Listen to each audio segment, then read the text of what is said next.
Hello and welcome to this preview short snippet episode of Political Frenemies. I'm Chris Newton. I'm an academic and a former Tory defence advisor. And with me, as always, is Mathew Hulbert, Lib Dem activist and former councillor. Now, what we thought we'd do is you've hopefully would have seen that we're going to do a very special episode on Sunday with Iain Dale, the LBC presenter. And obviously, we normally do this on a Friday. We normally do Political Frenemies on a Friday. And you'll have to wait until Sunday for the full episode. But I thought what we'll do is we'll just have a brief little chat today, preview our interview with Iain, but we'll also talk about one or two other developments in the political week that we might not get round to discussing during the course of the main show on Sunday. So, Mathew, hello. How are you doing? How's your week been? It's been really good, and today has been busy. As you say, we're recording this little snippet on Friday evening when we'd normally be doing the full show. And so what are we talking now? About 14 hours ago, I was up to do an interview on Sky News, which went really well. My first time doing an interview on Sky, so that was really exciting, talking about the NHS. So hopefully folks might have got to see that, although it was very early. If you didn't catch it, you can find it on either my Twitter or indeed on the Poll Frenemies Twitter. So I've been up for a very long time today, Chris, but I'm still going strong. And yeah, we thought we'd just come on. We didn't want people to miss us, did we, until Sunday. And so we thought we'd just give them a little taster of what they can hope for on Sunday. But we're so excited, aren't we, that we've been joined by Iain Dale. Yeah, definitely. And it's going to be a real treat. He is an absolute legend, a giant of the radio broadcasting, political radio broadcasting world in the UK, and we're so fortunate and we're so lucky to have him on. And we're going to be discussing hopefully quite a lot of different issues and topics. We'll be discussing his career. We'll be discussing his new book that's just come out, Margaret Thatcher. So we'll be discussing a little bit of about her. Your favourite topic, your heroine, Chris. Yeah, and your favourite topic. So we'll be discussing a little bit about her as well, and we'll also be doing what we normally do, which is discuss the state of the four main parties as well. And what a week! Oh yeah, I mean, there's just so much. Just so much going on during the course of this week. It's not only do you have all of the dramatic stuff going on with reform, obviously over the Atlantic as well. You have the meltdown between Trump and Musk, but this week really feels like the first week in which the various parties are beginning to set out their stall, are beginning to sort of develop their policy programs, and it really does feel like things are starting to happen. Business is really starting to pick up. It absolutely is. We're really into the political season proper now, which is really exciting for us. I mean, it feels like we've been in that for a wee while because a lot has been happening. But I think we're really getting into the meat in the sandwich of domestic and indeed international politics too, as you say, with everything that's gone on over in the US this week, which no doubt we'll talk a little bit to Iain Dale about, because he's a big fan of American politics as well as British politics. But yeah, I mean, just to stress, we're so excited and honoured to have Iain on as our first ever guest. I mean, what hasn't he done? He's a LBC presenter, GMB pundit. He used to do newspaper reviews on Sky News. He's been on every political TV and radio show going. He writes and edits a goodness knows how many books each year. He's also, of course, been a senior former Conservative advisor, and indeed a parliamentary candidate too. So there's very few people of note that Iain Dale doesn't know or have in his contacts book. So, I mean, this is beyond exciting for us, Chris. Yeah, and we are so lucky and fortunate, as I said, to have Ian on. I think you've introduced him extremely well there. He's a multi-talented person, and for a first guest for a new podcast like ours, we couldn't ask for anything better, really. No, So, we really could. thank you, Ian, and I really look forward to chatting with you on Sunday. Shall we very briefly, and it will be very briefly, just a couple of minutes, talk about a couple of things that we may not get to on Sunday, Chris? Have you noticed, by the way, that I've taken over a bit because this isn't a formal podcast? So I know that those of you watching, he's over there, normally in the chair that controls everything, but forget about that. Forget about that this time. Shall we talk about the by-election, the parliamentary by-election in Scotland? Now, this is for an MSP. We don't really cover Scotland enough on our podcast, so I thought that we'd mention it today. It was the Hamilton, Larkhall and Stonehouse Scottish parliamentary by-election, and Labour did win. Which in ordinary times you might have thought that they stood a good chance of winning, but in a British context, the fact is obviously the Labour Party, from all the polls, seems to suggest that aren't that popular, certainly under Keir Starmer. So we're talking the kind of Britain-wide Labour Party. But nonetheless, Labour have won.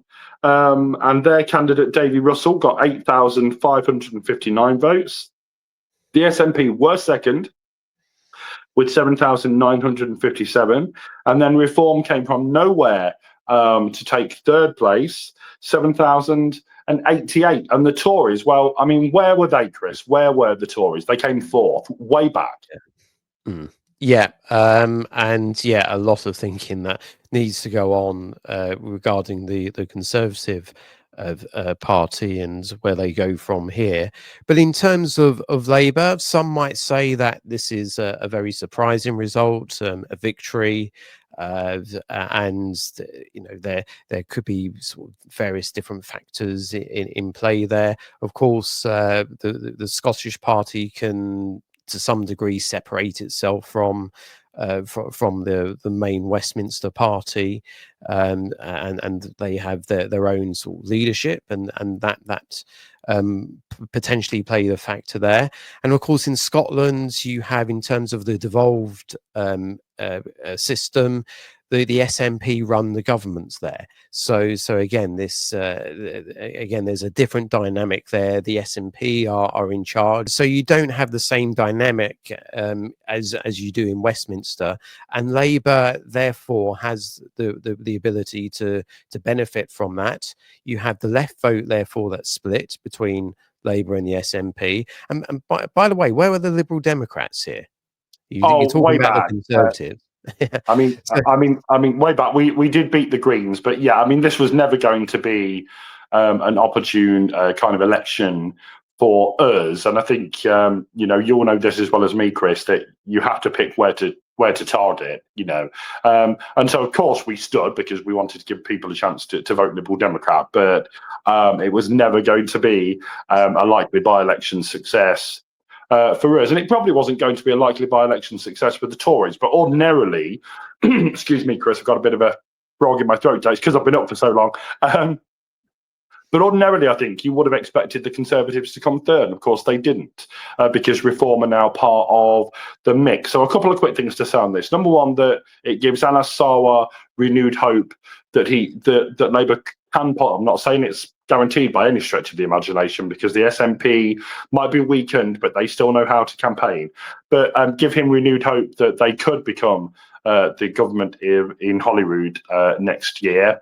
And then the other main thing is Reform, that they have come from nowhere to take third place. Now, we're often told, Chris, and I'm making this point before you do, that Scotland is left-wing. This is left-wing Scotland. And, they're never going to vote for centre-right or right-wing parties. Well, I think people need to reassess that judgment somewhat because, yeah, Reform, they didn't win, but they came from nowhere to third place and a very close third place. Reform could well take seats, Chris, at the next Holyrood election. Yeah, and the polling is doing very well in Scotland as well, and indeed in Wales as well. And you're right, it just goes to show that maybe the problem isn't that the Scots don't vote right wing, is because potentially because of the Conservative brand, because the Conservative brand has been sort of toxic there for a long time, for decades. That essentially what the right needed was a fresh, brand new brand for people to get behind, and that of course presents an even further difficulty for the Conservatives. But it just goes to show that when you present a new party, and this party, of course, it positions itself to the right of the Tories, it can even gain votes in Scotland. And I know there was a lot of hype with Reform, and some people were talking up Reform really, were really pushing Reform, and so there was even some talk of them perhaps even winning this by-election, which I don't think was ever possible. That Reform also may developed some interesting tactics, let's say, in terms of their attack on the Scottish Labour leader.